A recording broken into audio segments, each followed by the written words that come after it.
Yangi O'zbekistonda energetika sohasi, xususan gidroenergetika izchil rivojlanmoqda. Bu yo'nalishda prezidentimiz va hukumat tomonidan mustahkam huquqiy asoslar yaratilgani, xorijiy va mahalliy sarmoya keng jalb etilayotgani natijasida O'zbek Gidroenergo aksiyadorlik jamiyati tomonidan qator istiqbolli loyihalar bosqichma-bosqich hayotga tatbiq etilmoqda.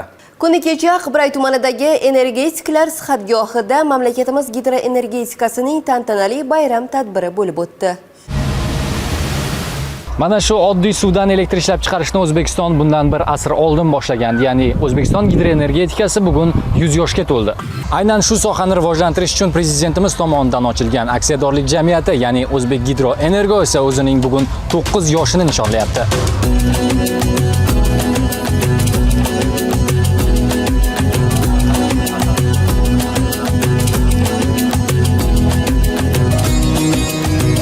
Bayram tadbiri O'zbek Gidroenergo aksiyadorlik jamiyatida mehnat qilayotgan xodimlar va ularning oila a'zolari uchun xalqona sayl, madaniy hordiq hamda jamoaviy birdamlikni mustahkamlashga qaratilgan yirik korporativ madaniy loyiha sifatida tashkil etildi.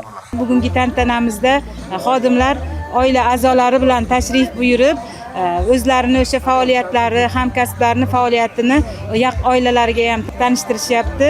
Shu jihatdan tadbirni o'sha ijtimoiy ahamiyati yana ham yuqori. Tadbir jarayonida kitob yarmarkalari tashkil qilinib, hamma o'sha hamjihat bo'lib, bir-birini qo'llab-quvvatlab, yana ham o'sha yaqindan tanib, birgalikda dasturlarda belgilangan tadbirlarni amalga oshirishda faol ishtirok etishmoqda. Bayram dasturi faqat konsert bilan cheklanib qolmadi. Futbol, tennis, shaxmat, tosh ko'tarish kabi sport musobaqalari, shuningdek, zakovat intellektual o'yin orqali jamoalar o'zaro kuch sinashdi. G'oliblar esa maxsus sovg'alar bilan taqdirlandi.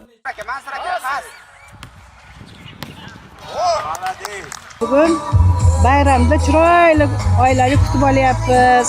Mana bugun musobaqalar bo'lyapti, oshlar pishirilyapti. Hammaning kayfiyati yaxshi, a'lo darajada.